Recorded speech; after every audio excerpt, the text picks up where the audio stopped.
죽음의 유라굴로 광풍에 휩쓸린 알렉산드리아 배는 열 나흘째 되는 날 한밤중이 되었어야 어딘지도 알지 못하는 바다에 겨우 정박할 수가 있었습니다. 해도 별도 보이지 않는 칠흑 같은 어둠 속에서 열 나흘 동안이나 먹지도 마시지도 못한 사람들은 참 생명을 함께 취하기 위해 빵을 먹자는 바울의 권유와 시범에 따라 모두가 안심하고 빵을 먹었습니다. 날이 밝아지자 예상한 대로 인근에 육지가 보였습니다. 어느 곳인지는 알 수 없지만 경사진 해변이 또렷하게 눈에 들어왔습니다. 선원들은 대형 선박인 알렉산드리아 배의 무게를 줄이기 위해서 마지막 비상식량까지 모두 바다에 내버렸습니다. 그 해변으로 상륙작전을 감행하기 위함이었습니다. 선원들은 배꼬리에 매달린 4개의 닻을 끊어버리고 배의 방향을 조절할 수 있게끔 키에 연결된 줄을 늦추고 또 철 올려 바람을 타고 해변으로 나아갔습니다. 그러나 두 해류가 합류하는 곳에서 그만 뱃머리가 바닷속 모래톱에 처박혀 버리고 말았습니다. 꼼짝달싹도 못하는 가운데 배꼬리가 거센 파도에 부딪히며 깨어져 나가기 시작했습니다.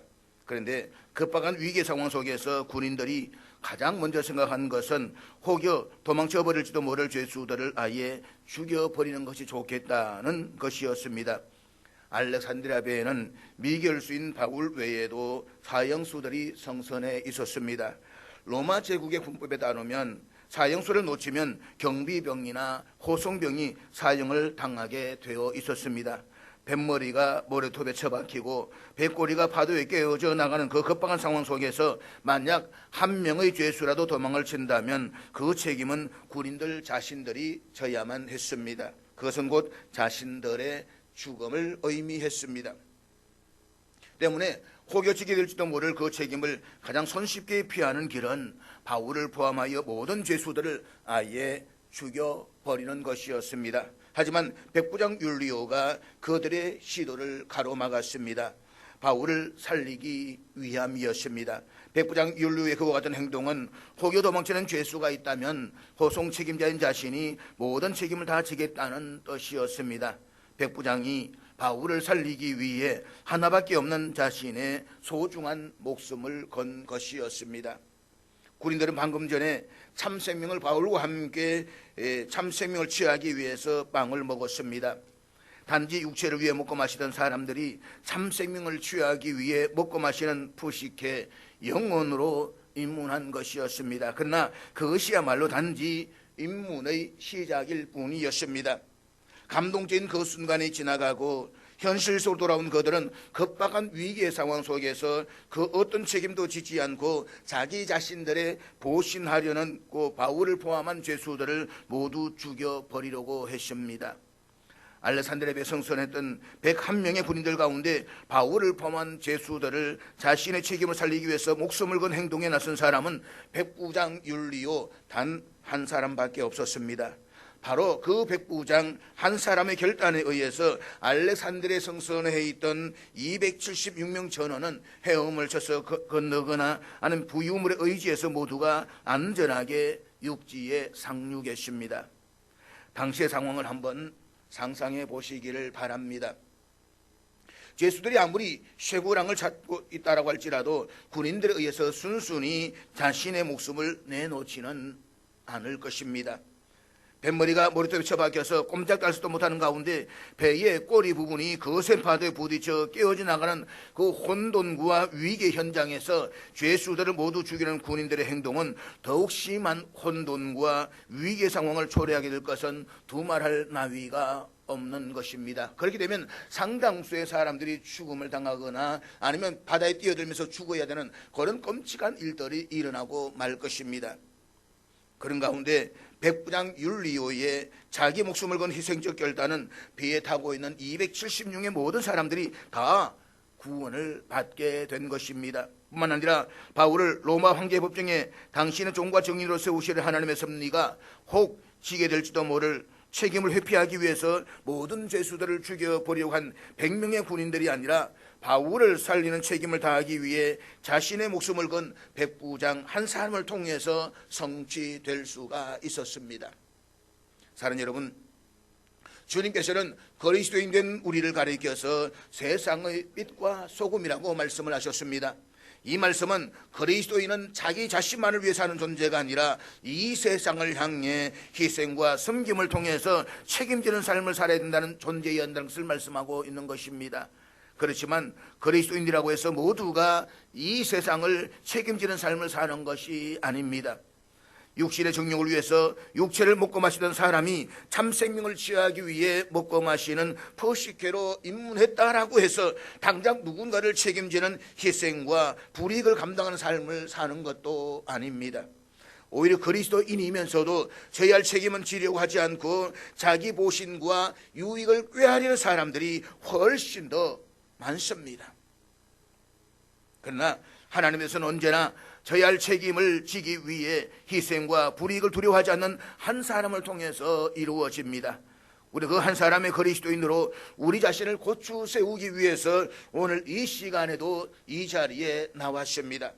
그러면 우리 모두 마땅히 져야 할 책임을 다하기 위한 희생과 불이익을 기꺼이 감수하는 한 명의 그리스도인으로 이 시대를 살아갈 수 있기를 주의 이름으로 축복합니다.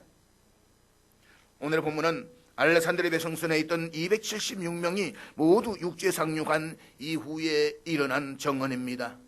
본문 1절 말씀을 같이 보도록 하겠습니다. 우리가 구조된 후에 안적 그 섬은 멜리데라 하더라. 본문의 주어는 사도행전을 기록한 누가를 포함하여서 바울 일행을 일컫는 우리입니다. 육지에 오른 바울 일행이 가장 먼저 한 일은 자신들이 상륙한 육지가 대체 어느 섬인지를 확인하는 것이었습니다. 그리하여 확인한 결과 그곳은 멜리데 섬, 오늘날의 지명으로 몰타 섬이었습니다. 우리가 앞에 지도에서 볼 수가 있듯이 시실리 섬 남쪽 100km 지점에 위치한 멜리데 섬 역사는 주전 1000년경 페니아케인들이 이주하여 살기 시작하면서부터 막이 올랐습니다. 그리고 주전 218년에 멜리데 섬은 로마 제국의 식민지가 되었습니다. 로마 황제 아우구스투스가 멜리데 섬을 관할하는 행정관을 세운 이후에는 적지 않은 퇴역 군인들이 이 섬으로 이주하여 정착해서 살았습니다. 그런 까닭에 지중해를 항해하는 사람들에게 멜리데 섬은 잘 알려진 섬이었습니다. 사도행전을 기록한 누가는 자신 상륙한 섬이 멜리데 섬임을 확인하고 우리가 구조된 후에 안적 그 섬은 멜리데라 하더라 라고 또다시 감격에 찬 기록을 남기고 있습니다. 멜리데 섬에 오른 270명 가운데 바울의 감격이 가장 컸을 것임은 두말할 나위가 없습니다. 죽음의 유라굴 왕풍에 휩쓸려 알렉산드리아 배에서 열나흘 동안이나 먹지도 마시지도 못한 사람들이 마침내 구원의 여망이 상실해버렸을 때였습니다. 바로 그때 하나님께서 바울만은 당신의 말씀으로 붙들으셨습니다. 유라굴로 광풍이 아무리 죽음의 광풍이라고 해도 하나님께서 반드시 바울을 로마 황제의 법정에 당신의 종과 정인으로 세울 것이라는 언약의 말씀이었습니다. 뿐만 아니라 하나님께서는 바울을 통해 알렉산드리아 배의 성전에 있는 모든 사람들도 구원해 주실 것이라는 언약도 주셨습니다. 바울은 하나님 그 언약의 말씀으로 구원의 여망만 상실한 채 죽음의 늪으로 빠져드는 사람들의 영혼을 흔들어 깨웠습니다. 그리고 27장 26절을 통해서 그런즉 우리가 반드시 한 섬에 걸리리라고 선언했습니다. 잊지 마십시오. 바울은 우리가 한 어떤 섬에 걸릴 수 있다라고 하거나 어떤 섬에 걸릴지도 모른다라고 막연하게 말한 것이 아니었습니다. 바울은 우리가 반드시 한 섬에 걸리리라고 단정적으로 선언했습니다. 알렉산드리아 배는 바울 일행이 루게 무라에서 갈아탄 배였습니다. 그 배는 서쪽에 위치한 이틀길의 니도를 향해서 출항했습니다. 그 방향이 무라에서 로마 제국 수도 로마에 이르는 최단 코스였습니다. 그러나 무라를 출항한 알렉산드리아 배는 거센 풍랑으로 여러 날이 걸려서야 이틀백길인 니도 앞바다에 간신히 이르렀습니다. 그리고 거기서부터는 서쪽으로 더 이상 나아갈 수조차 없었습니다.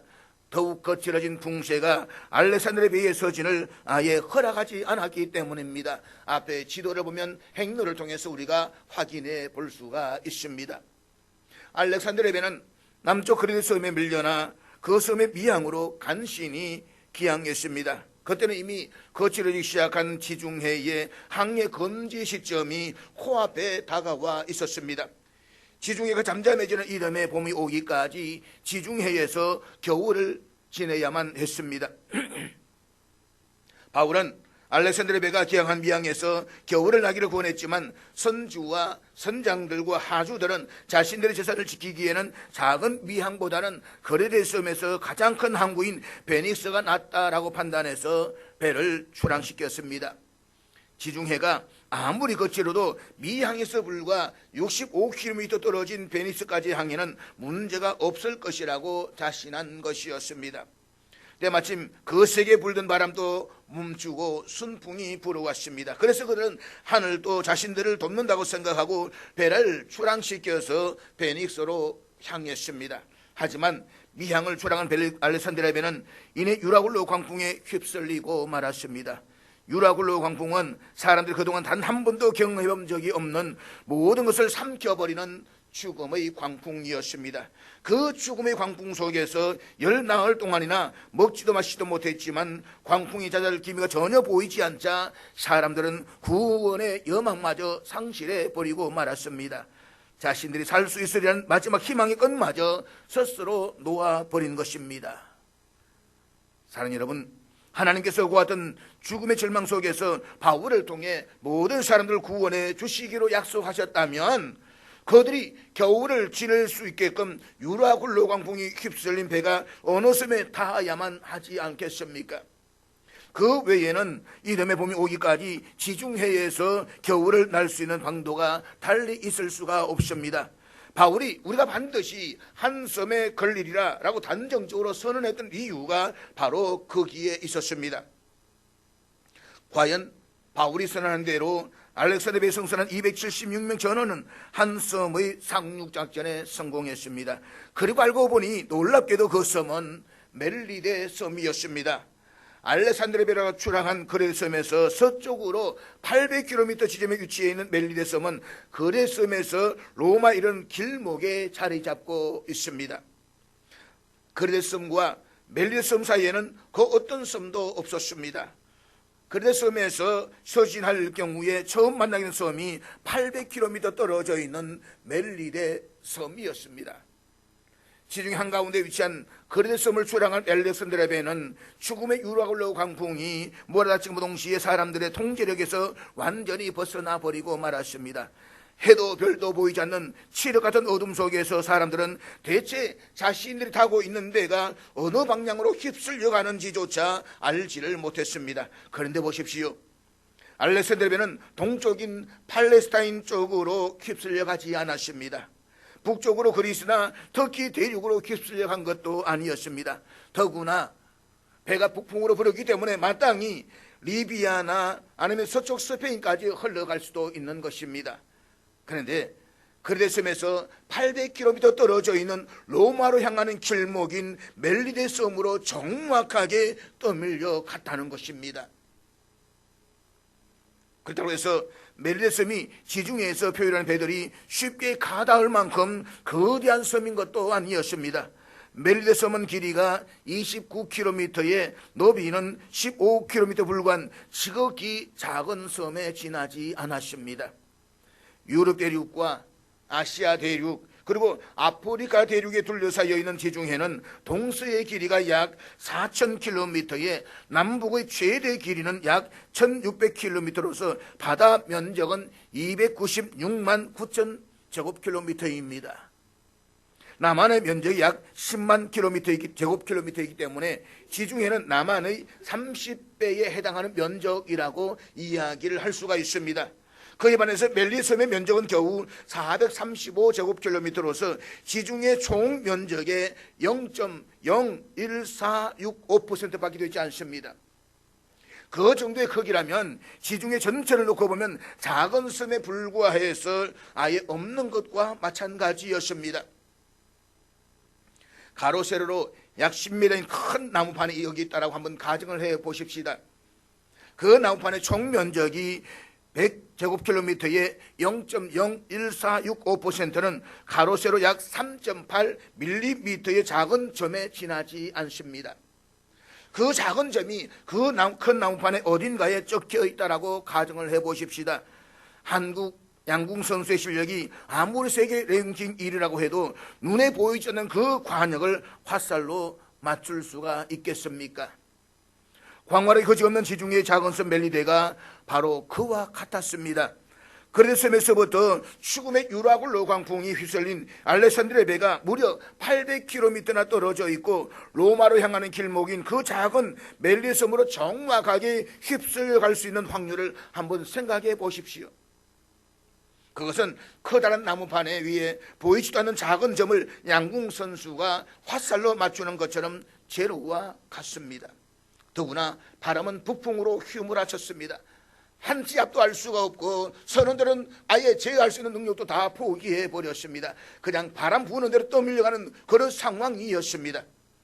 그렇지만 확률상으로 제로 같은 일들이 노쇠하고 병약한 바울이 삶 속의 현실도로 일어났습니다.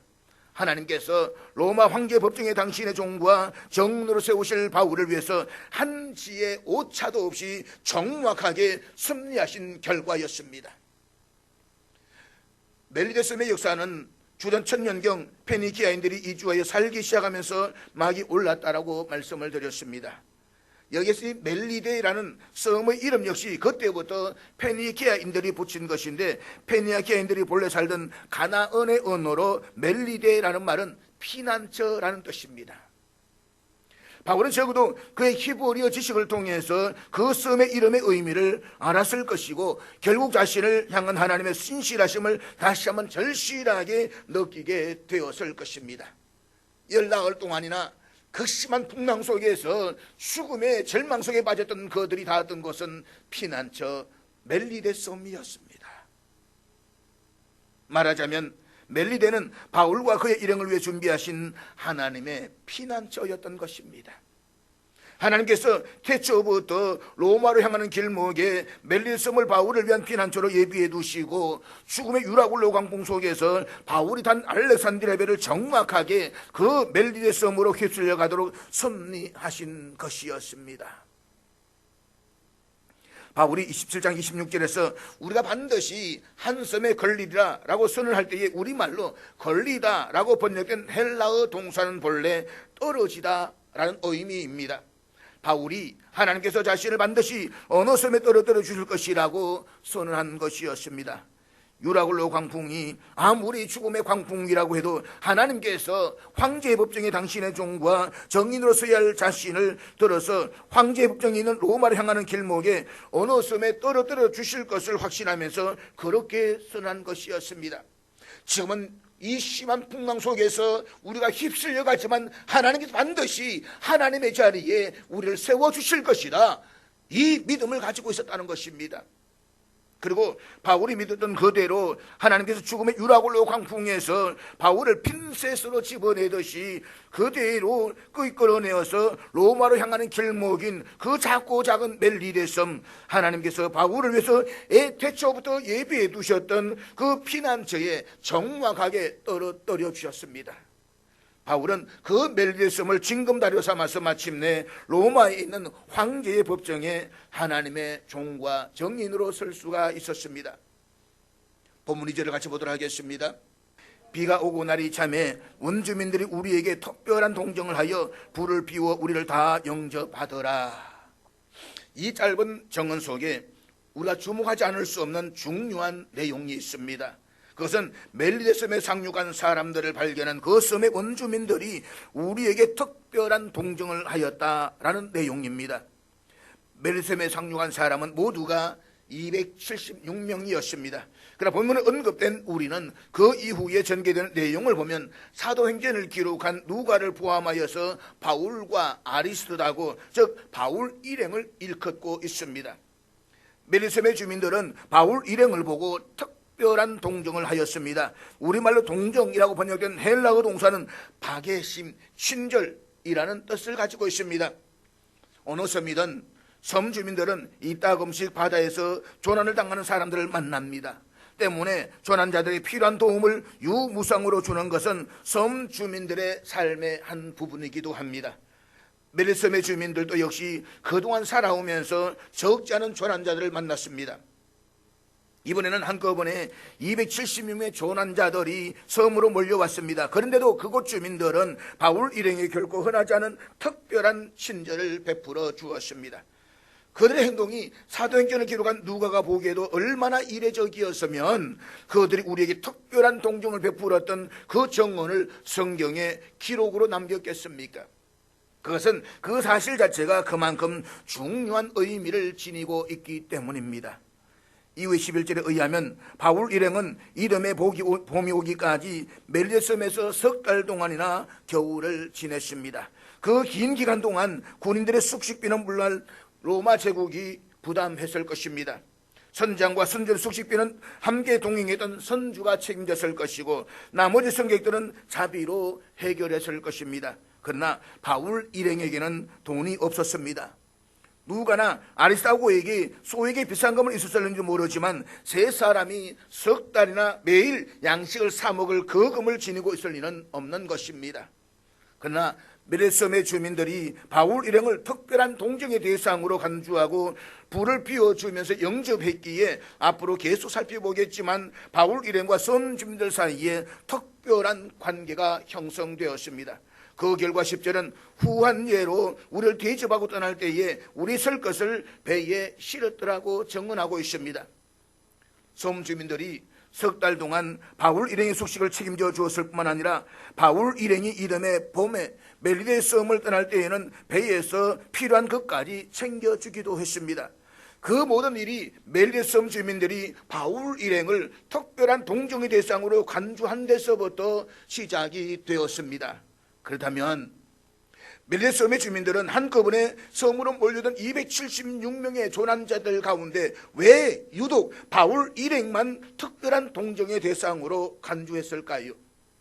일반적으로 보면 사람들은 돈 있는 사람들, 권력자들에게 붙는 것이 정상입니다. 최소한 원주민들이라고 한다면, 돈을 바란다라고 한다면 아마 어쩌면 선장이나 선주나 또 아니면 그 배에 있는 돈 많은 사람들, 또 그것들 아니라면 백부장 율리오에게 더 친절을 베풀어야 마땅하지 않겠습니까? 멜리데 섬의 해변으로 이동한 알렉산드리아 배는 그만 바닷속 모래톱에 처박혀 버리고 말았습니다. 알렉산드리아 배는 작은 나룻배가 아니라 곡물을 수송하는 대형 선박이었습니다.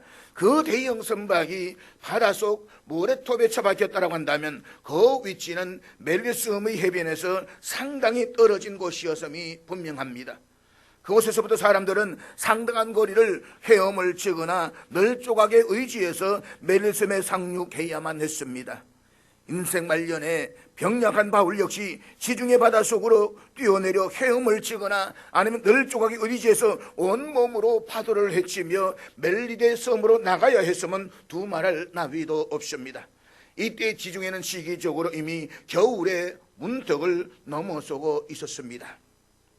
노년에 병약한 바울이 차지한 겨울 바닷속에서 상당한 거리를 온몸으로 파도를 헤치며 나아가는 것은 여간 힘든 일이 아니었을 것입니다.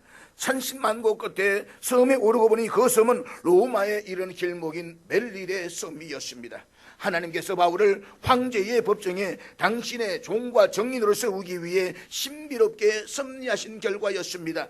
그렇다면 그 하나님께서 차디찬 겨울바다를 헤치고 나온 노년의 병약한 바울을 위해 멜리데 섬의 해변에 뜨거운 햇볕이 쨍쨍 내리쬐게 해주시는 것이 타당하지 않겠습니까? 그것이 당신의 종인으로 정인인 바울을 보호해 주시는 길이 아니겠습니까? 하지만 본문의 정언은 오히려 그 반대였습니다. 본문 2절 다시 한번 보도록 하겠습니다. 비가 오고 날이 잠에 원주민들이 우리에게 특별한 동정을 하여 불을 피워 우리를 다 영접하더라. 비가 오고 날이 잠에 바울 일행이 힘겹게 상륙한 멜리데 섬은 비가 오고 날이 찼습니다. 헬라 원문의 뜻을 그대로 옮기면 소낙비가 쏟아지면서 추위가 몰려왔다라는 말입니다. 알렉산드리아 배에 성선했던 276명이 멜리데 섬에 상륙했을 때에 만약 뜨거운 햇볕이 해변에 쨍쨍하게 내리쬐고 있었다고 한다면 섬 주민들에게 270명 조난들 가운데 한 명뿐일 바울이 두드러지게 보일 리는 없었습니다. 하지만 그들은 차가운 겨울 지중해의 파도를 헤치며 힘겹게 상륙한 멜리섬에는 엎친데 덮친 격으로 겨울 소낙비가 쏟아지면서 추위가 기승을 부리고 있었습니다. 멜리섬에 상륙한 276명은 그날 새벽에 바울과 함께 생명을 취하기 위해 빵을 먹은 것을 제외하면 지난 10나흘 동안 아무것도 먹지도 마시지도 못한 사람들이었습니다. 군인들과 선원들은 기본적으로 단단한 체력을 지닌 사람들이었습니다. 평소 바울보다 여유로운 삶을 살던 다른 성객들의 상태도 바울보다는 훨씬 나았을 것입니다. 그러나 노년에 병약한 바울은 사정이 달랐습니다. 평생 지병에 시달리던 인생 말년의 바울이 10나흘 동안이나 먹지도 마시지도 못했으니 그의 체력적 소모가 누구보다도 컸을 것입니다. 그 늙고 병약한 바울이 차디찬 겨울바다 속으로 뛰어내려서 온몸으로 파도를 헤치며 상당한 거리를 헤엄쳐야만 했습니다. 그러나 겨우 상륙한 멜리섬에는 설상가상으로 겨울 소낙비가 쏟아지면서 추위가 기승을 부리고 있었습니다. 이른 아침에 낮은 기온과 겨울 바다와 겨울 소낙비에 젖은 몸이 추위에 얼어붙어서 입술마저 새파랗게 변한 늙고 병약한 바울은 추위를 이기지 못해서 속수무책으로 덜덜 떨고 있었지 않겠습니까?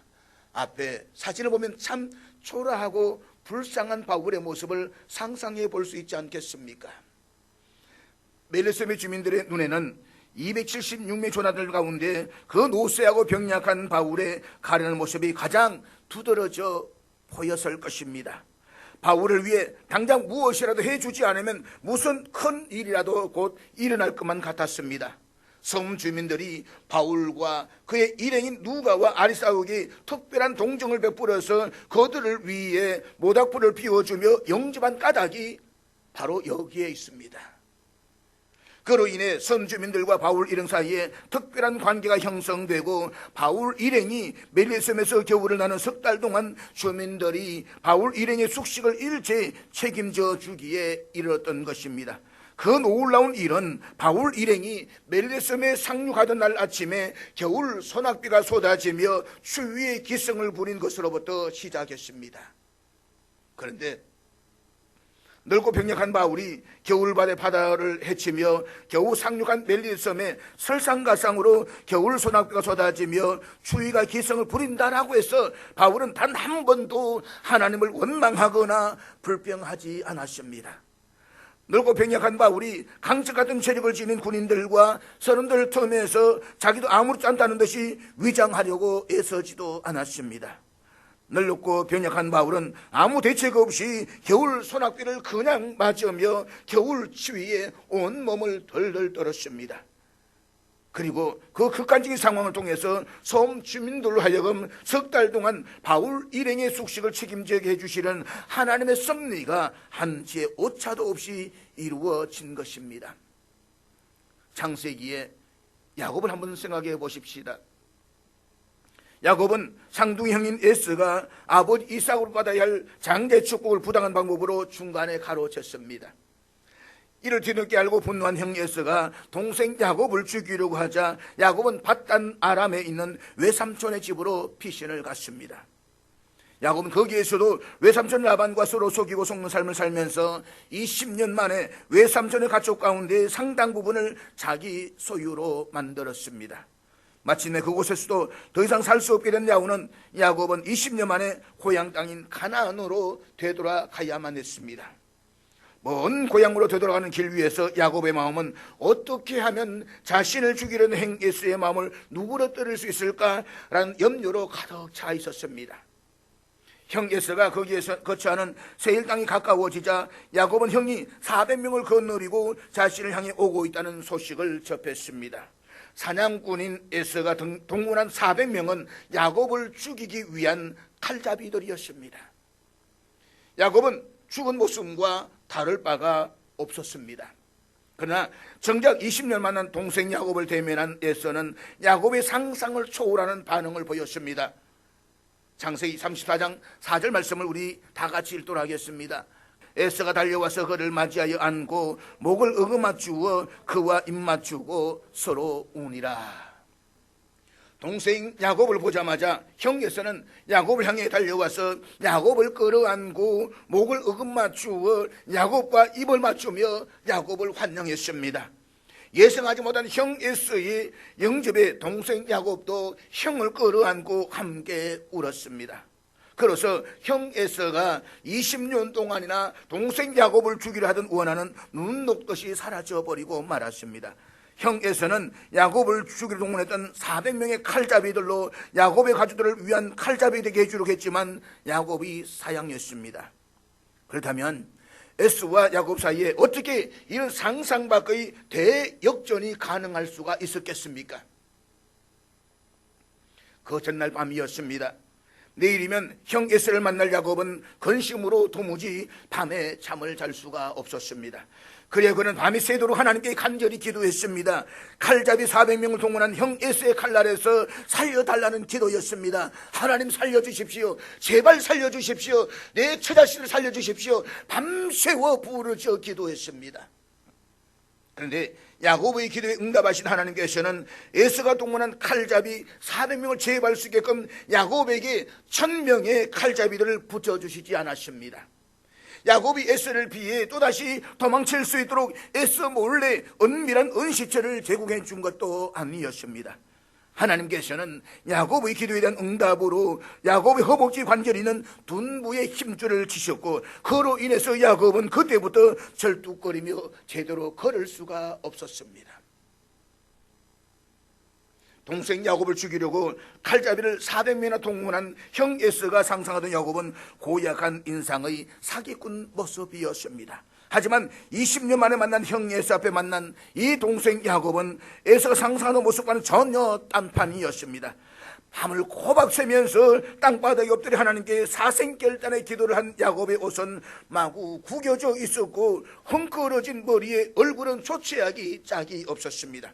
게다가 자신을 향해 걸어오고 있는 동생 야곱이 다리를 쩔뚝거리면서 힘겹게 절고 있습니다. 그 옛날 멀쩡했던 동생이 20년 만에 다리를 쩔뚝거리면서 나타난 것입니다. 상상치도 못한 동생 야곱의 그 모습을 보는 순간 형 에서의 마음속에서 오래전에 실종되어 버렸던 형제애가 되살아났습니다. 야곱을 죽이던 에서는 장애인으로 되돌아온 동생 야곱을 보면서 달려가서 끌어안고 입을 맞추고 영접했고 그 순간에 원수 같았던 형제의 화해가 극적으로 이루어진 것입니다. 만약에 말입니다. 야곱이 벤처를 타고 삐까번쩍하는 흰 구두신을 신고 휘황찬란하게 형 에서 앞에 나타났다면 어떻게 되었을까요? 아마 형 에서는 분노 속에서 단칼에 그를 죽였을지도 모릅니다. 그런데 그렇게 잘 살 것이라 생각했던 아버지의 축복을 받아가지고 그래서 도망갔던 그 동생 야곱이 온몸이 흙거려진 채 옷은 누추한 채 절절 끌고 오는 그 다리를 끌고 오는 모습을 보면서 보호 본능이 생기는 겁니다. 내 동생이 저래 살았구나. 저게 내 동생인가? 그 순간 그의 마음속에는 형으로서의 품고 싶은 마음이 생기는 겁니다. 살려달라고 밤을 새워 기도했던 야곱은 왜 살려달라는 내 다리를 쳐서 이 절게 만들었냐라고 하나님을 원망하지 않았습니다. 어쩌면 야곱이 다른 사람부터 원망할 수 있습니다. 하나님, 나들을 어떡하라고요? 제가 97년 개척했을 때 상황이었습니다. 개척을 준비하면서 큰 사고가 나서 대퇴부가 크게 부러지면서 병원에 실려갔습니다. 실려가는 순간 제 입에서는 하나님을 원망했습니다. 하나님, 나들 어떡하라고요? 남들은 건강해도 교회를 개척해서 세울까 말까 하는데 장애가 있는 가운데서도 이렇게 나를 쳐버리면 내가 뭘 합니까? 그때 하나님 제게 주신 말씀이 시편 23편의 말씀이었습니다. 여호와는 나의 목자시니 내게 부족함이 없으리로다. 사망의 엄청난 골짜기를 떠날지라도 내가 해를 두려워하지 않을 것은 하나님께서 나와 함께 하심이라. 그러셨던 말씀이 로마서 8장 28절이었습니다. 하나님을 사랑하는 자 곧 그의 뜻대로 부르심을 입은 자들에게는 모든 것이 합력하여 선을 이루느니라. 그 말씀을 붙잡는 순간 제 마음에는 평안이 왔습니다. 그렇게 편할 수가 없었습니다. 마치 어린아이처럼 편안함을 가지고 지냈습니다. 사랑하는 여러분, 20년 만에 만나는 형 에서가 자존심을 상하지 않으려고 절지 않는 척 위정하려고 하지 않았습니다. 만약 그렇게 했더라면 야곱은 에서의 단칼에 목숨을 잃어버리고 말았을 것입니다. 밤을 새워 기도한 야곱은 하나님께서 다리를 절게 하시는 그 모습 그대로 그냥 다리를 절면서 쩔뚝쩔뚝거리면서 형 에서 앞에 나타났습니다. 그리고 불가능할 것만 같았던 형 에서와의 화해가 극적으로 이루어졌습니다. 하나님께서 살려달라는 야곱의 허벅지 관절을 치셔서 다리를 절게 하시는 것은 야곱과 에서의 형제를 회복시켜 주시는 하나님의 신비로운 섭리였던 것입니다. 그래서 하나님의 섭리는 완벽한 것입니다. 내 마음 같지 않지만, 내 뜻대로 맞지는 않지만 하나님은 완벽하게, 가장 철저하게 당신의 방법으로 우리를 이끌어 가시는 것입니다. 사랑하는 여러분, 어느덧 올해의 끝자락을 바라보는 지금 여러분의 상황은 어떤 상황에 처해 있습니까? 겨우 죽음의 유라굴로 광풍에서 벗어났는가 했는데 설상가상으로 지금 인생의 겨울 소낙비를 맞으며 추위에 떨고 있습니까? 하나님께 살려달라고 목이 매도록 울부짖는데 오히려 하나님께서 인생 관절을 치셔서 지금 인생이 절고 있습니까? 하나님신 예수님께서는 인간의 구원을 위해 이 땅에 오셨습니다. 하나님 아버지께서는 당신의 족생자를 로마의 황제가 아니라 빛이 난 갈릴리 빈민으로 태어나게 하셨습니다. 예수님께서는 왜 빈민이냐고 결코 자존심 상해하시지 않았습니다. 예수님께서 이 세상을 떠나시는 날까지 빈민으로 당당하게 사셨습니다. 예수님께서는 십자가의 죽음을 앞두게 두고 땀에 피가 배기까지 그 죽음을 피하기 위해서 간절히 기도하셨습니다. 하지만 하나님 아버지께서는 독생자의 그 간절한 절규마저도 무응답으로 일관하셨습니다. 예수님께서는 하나님의 무응답을 하나님의 응답으로 받아들이시고 하나님 아버지의 뜻을 이루기 위해서 십자가의 제물로 기꺼이 죽음을 당하셨습니다. 하나님 아버지께서는 그 예수님을 3일 만에 죽은 자 가운데서 일으키시고 모든 이름 위에 가장 뛰어난 이름을 주셨습니다. 죽음의 유라굴 광풍에서 막 벗어난 바울이 겨우 상륙한 멜리데 섬에 겨울 소낙비가 쏟아지면서 추위가 기승을 부린 것은 노년의 병약한 몸으로 추위에 떨던 바울에게 특별한 동정심을 느낀 멜리데 섬 주민으로 하여금 석 달 동안 바울을 책임지게 하심으로써 바울에게 마침내 로마 성에 입성하는 이듬해 새해를 주시기 위한 하나님의 은혜였습니다. 하나님께서 밤이 새도 살려달라고 울부짖는 야곱의 허벅지 관절을 쳐서 다리를 절게 하시는 것은 야곱을 죽이는 형 에서와의 사이에서 새로운 관계가 시작되게 해주시기 위함이었습니다. 그렇습니다. 사랑하는 여러분, 지금 하나님께서 우리 인생의 겨울 소낙비와 추위가 몰아치게 하셨다고 한다면 그 겨울 소낙비와 추위를 통해서 우리에게 하나님께서 예정하신 새날을 주시기 위함입니다. 그러므로 춥지 않는 것처럼 절지 않는 것처럼 위장하려고 해서는 안 됩니다. 위장해서는 하나님께서 우리에게 주시는 새로운 것들을 우리의 인생에 담을 수 없습니다. 우리 모두 그냥 겨울 소낙비를 맞으며 그냥 겨울 추위에 온몸을 덜덜 떠십시다. 하나님께서 지시는 대로 그냥 저는 인생 그대로 하나님께로 나아가십시다. 예수님께서 그 모든 과정을 통해 우리 각자로 하여금 반드시 하나님께 주시는 새로운 관계, 새로운 기회를 얻고 누리게 해 주실 것입니다. 왠지 아십니까? 우리가 믿는 예수님께서는 그 모든 것을 과거로 삼켜버리는 죽음을 깨뜨리시고 새로운 미래를 향해 3일 만에 달아나신 예수 그리스도이시기 때문입니다.